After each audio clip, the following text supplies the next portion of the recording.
கனவுக்குள் கால் வைத்த கவி. ஒரு சிறிய கிராமத்தில் கவி என்ற பையன் வாழ்ந்து வந்தான். அவனுடைய வீடு குடிசை வீடு. அம்மா வீட்டு வேலைக்கு செல்பவர். அப்பா உடல்நலம் சரியில்லாமல் வேலைக்கு போக முடியாத சூழ்நிலை. கவி பள்ளிக்கு போவான். பள்ளி முடிந்து குப்பை மூட்டைகளை தூக்கி வேலை செய்வான். ஆனால் அவன் கையில் எப்போதும் புத்தகம் இருக்கும். ஏழ்மையாக இருந்தாலும் அவன் கனவு பெரியது.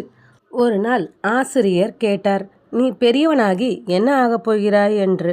வகுப்பில் இருந்த எல்லோரும் மருத்துவர், போலீஸ், இன்ஜினியர் என்று சொன்னார்கள். கவி மட்டும் மெதுவாக எழுந்து, நான் மாவட்ட ஆட்சியராக வேண்டும் சார் என்றான். வகுப்பில் இருந்த சிலர் சிரித்தார்கள். குப்பை தூக்கும் பையனா கலெக்டராக போகிறான் என்று கிண்டல் செய்தார்கள். கவியின் கண்களில் கண்ணீர் வந்தது. ஆனால் அவன் எதுவும் பேசவில்லை. அன்று மாலை மழை பெய்தது. மழையில் நனைந்தபடி வீட்டிற்கு வந்தான். அம்மா அவன் முகத்தை பார்த்து, என்னடா கவி, ஏன் சோகமா இருக்க என்று கேட்டார். அதற்கு கவி அமைதியாக பள்ளியில் நடந்ததை சொன்னான். இதை கேட்ட கவியின் அம்மா சிரித்தார். பின்பு கவியை பார்த்து, மகனே, ஏழ்மை ஒரு நிலைதான், அது உன் எதிர்காலம் இல்லை என்றார். அந்த வார்த்தை கவியின் மனதில் ஒரு தீப்பொறி போல் விழுந்தது. அதன் பிறகு தினமும் இரவு தெருவிளக்கின் கீழ் உட்கார்ந்து படிக்க ஆரம்பித்தான்.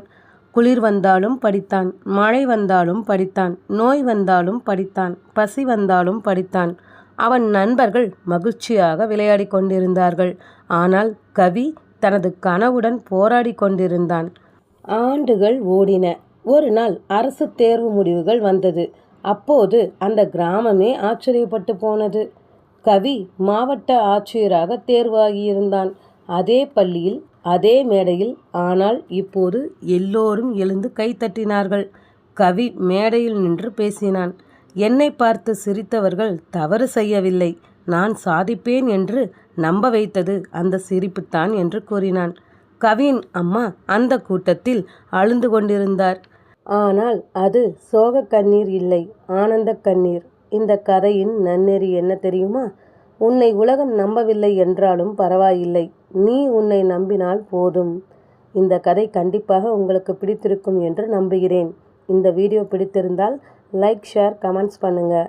மறக்காமல் சப்ஸ்கிரைப் பண்ணுங்கள். நன்றி.